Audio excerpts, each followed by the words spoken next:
Today I'm going to train in my home gym, and I don't do it all that often, only because the gym that I go to is so close and it's so awesome that I don't really feel the need to train at home all that frequently. And I still don't have all the equipment that I would want to have to make my home training regular. So what I'm going to do today is I'm actually going to squat, I'm going to deadlift, leg press, try to figure out a way to do some calves and some accessory work, probably do some makeshift stuff in the gym, but mostly squat, deadlift, and leg press. And figured I would do a video on it, shoot some footage, and do a little commentary, just because I haven't done a video this week except for my Arnold video, which was actually took a lot of time to edit because I had so much footage from the Arnold, and I actually didn't even put everything in there that we did. But regardless, Madeline's here to keep me company. Maddie. There she is. Yeah, so one nice thing about training at home is get to enjoy this nice weather. If you don't ever come to Florida, come in October or March because it is stupid nice. It's like 75 and no humidity. I mean, nice little breeze. It's just beautiful.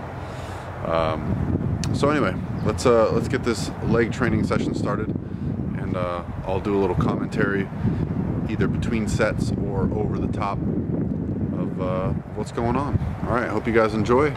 Questions, comments below. I appreciate all the new subscribers, so if you enjoy the content, click subscribe, and that just motivates me to do more stuff. Hey guys, first I want to apologize for the wind in my camera. I didn't put my my mic on that protects from that, and I apologize. I didn't realize how windy it was.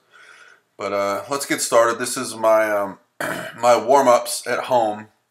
So these are goblet squats. I actually did them facing to the side and to the front, just so you guys get an idea of what I like to do. I try to force my knees out, get into the hole, and I do about 3 or 4 sets of these, gradually adding weight. I'll start with body weight and maybe move up to like 80 pounds. And what I really like about these is really warms up the posterior chain. You really got to brace well. And this is something that I got from Mark Bell and Silent Mike when I was out in Sacramento. This is called the hip circle. And Lauren and my wife use this quite frequently in the garage. And I just thought, you know what, let's just see if this helps warm up the old hips. And so I went through a couple rounds of this. And as silly as it looks, I actually enjoyed it because it really hit the muscles on the outside of the leg that open up the hips. So this is my first set of squats. I don't go any heavier than 135. I'm really at this point just trying to get comfortable with the squat itself, making sure I feel good every day. So as you can see, I took a 3-step approach.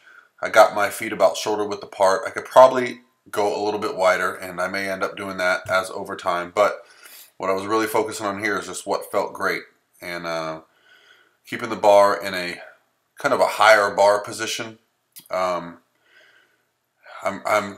I'm always tinkering, man. I'm always trying to figure out what it is with the squat. I'm just built awkwardly. I think, you know, I kind of have a super long torso, and I think that makes the squat very difficult for me because I can't get the bar very low on my back without being extremely uncomfortable. So here's a side shot. The lighting's not as good from here, but you can kind of get an idea of, there's the 3-step approach. The first step, straight back. The 2, second, and the 3rd steps are setting your feet. Brace the core, pull the bar back down on your back, and descend. And my goal here would obviously be just to have a straight bar path and, more importantly, feel comfortable. The bar does dip forward a little bit there, and I don't know any way around that. This is actually squatting in the low bar position. Some of these reps are a little better than others, but I will say this, I know it's only 135 pounds, but I really felt this nicely in my legs. Like I felt a good little pump from doing, I think I did 3 sets of 10, and then I did a final set of 15, I think, just to get some extra blood in there. But, you know, the squat, when done properly, really just hits every part of the leg. And so I really would like to include it. And I'm recording this the day after, and it actually feels pretty good today. And so here is me just from a slightly different angle, still doing the squats. I just wanted to get a little different lighting on it. And I only recorded a few of these reps, but you know, I enjoy the squat. I feel very athletic when I'm performing them. I feel like, I have, a nice squat. I just don't think I have the leverages to ever be a heavy squatter, because every time I've gotten to that point, I've found that I've tweaked my back, tweaked my knee, something. So at this point, I'm all about avoiding those injuries that set me back. And here, let me discuss a little bit about my training. For whatever reason, changing my shoes on camera made me think of Mr. Rogers. But anyway, so that was the squat. Still working on a bunch of things, still trying to figure out what works for me. Today I was working on a narrowish stance, high bar, driving the knees out. I think I would describe my leverages as extremely long torso, short femurs, long tib fib. Makes it difficult for me to find a comfortable position for squatting. Today I only went up to 135. Felt great. I actually feel like I have a little pump in my quads. So I like squatting before I deadlift because it definitely gets things loose. And since I'm not really going heavy right now in squats, it really just is like a warm-up for the rest of the workout. So usually when I wear knee sleeves, as of late I've been wearing these, the strong knee sleeves by Mark Bell and Silent Mike over there, Super Training TV. But when I got these from Mark and Mike in November, I had been dieting for a show, and when I tried these on, I got the nice ones. These ones right here. Yeah, these are mediums, which are great if you don't have much legs. I cannot fit the mediums anymore. I've been training legs, and I've put on a little size since then. A little body fat too, but so I've had to go back to my SBDs, which are actually extra larges. So no big deal. I have both. What I probably need to do is get a pair of the strong knee sleeves in large. So I may just go on their website and order a pair. I actually prefer the strong knee sleeves because they're a little bit shorter and a little bit grippier in my mind. So that makes for a good knee sleeve. I just like using them for my old man knees, and look, I got a little bit of a pump just from doing some light squats.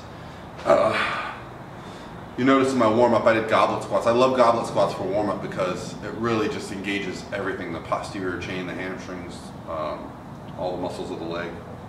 Now I'm going to go over to hit some deadlifts on the deadlift platform. I'll film that too. So between lifts, obviously I have to change my gear a little bit. Now, if I wasn't training at home, I would have just wore my deadlift socks to the gym. I didn't feel like doing that in here. It is kind of warm. That's why I'm wearing the short shorts and the cutoff shirt. No AC in the old home gym. So, yeah, I like, years ago I used to just go in the gym in a running shoe and go through all my movements. But I firmly believe that if you want to take things seriously and as you progress, you should use the equipment that's appropriate. I'm not saying the first day you start lifting, you should go out and get all kinds of gear. This is stuff that I've accumulated over years, These are my, for those who are interested, these are my Iron Tanks deadlift shoe. It's got a super flat sole, almost to the point where you don't feel it. It's a lot like the old Atomics shoes of the 80s. Never really owned a pair of those. The basic idea is just flat sole. You don't want to deadlift in an Olympic shoe with a raised heel, as that creates a mechanical disadvantage. Anyway, all right, so I'm all set. I'm gonna go warm up on deadlifts, and let's get this deadlift party started. Ready? Okay, so after a few warm-up sets, I ended up choosing a working weight today of 365 pounds, and I ended up doing sets of 5 with it. Felt really good. I find that this deadlift platform and the Olympic plates, the weight kind of bounces away from me a little bit, so I really got to take my time between reps and find a good groove. But I am very fortunate to have this kind of equipment at home. It's a blessing. My wife uses it. I use it. I have friends come over and train, so it was nice to actually get in there and train. I don't have a ton of weight. I actually only have one more 45-pound plate, so I might be able to deadlift all the weight in my gym. But as you can see, each rep I'm really focusing on getting into a really good position, the best position I can possibly get in, packing my lats, and keeping the bar tight. If you deadlift properly, the bar should slide up your shins. So that is why I wear the deadlift socks. I do not like to bleed in my own gym. The equipment, all my equipment that I've purchased thus far has been from Rogue Fitness. So this is one of the Rogue bars that came with it. I also have the Rogue, the Ohio Power Bar that I use for squatting because it's got the knurling in the middle. The only thing not from Rogue in my gym is that leg press, which I purchased from a gym owner that was locally, that was selling it. And I actually love that leg press, very smooth. So I decided to shoot just from another angle just so you could see bar path on the deadlift. I'll be honest, I feel like I have a pretty good handle on my deadlift at this point. I've hung around with enough experts from Mike Zordos and Ben Esgro and Lane Norton that, you know, my deadlift most of the time is good. I still find myself, you know, getting into little bad habits here and there, but with these videos, you know, I'm watching myself in this video, getting my hips down into the proper position, packing my lats, getting the bar tight, and locking the hips. So I feel comfortable with that. And then I only filmed one set of leg press because, let's be honest, it's just not that impressive. I think this was my last set, and I just kind of go to failure, and then I do some calves on it. So when I talked about doing calves earlier, this is actually how I ended up doing calves. I figured out I could just do a bunch of calves on the leg press after each set. So it ended up working out. I had a nice full body, or full workout for legs, hamstrings, quads, and calves. And you know, I would have liked to added in maybe some curls or extensions to top it off, but it's not really something I have in my gym just yet. In the future, for sure. You know, I enjoy all that equipment. So thank you guys for watching. Hopefully you enjoy home gym leg training. You know, I'm going to do some more in these series in the future, and the goal today was just to put my legs through a good thrashing and keep moving forward. This is how I do some calves. I find that calf raises on a leg press actually really benefit me. And I thought just for fun I'd hit a couple poses after I was done training. So you could kind of see I got a little bit of a pump, a little bit of detail there. I'm still leanish. Not shredded by any means, but still leanish. So guys, have a great weekend and crush your training. See you soon.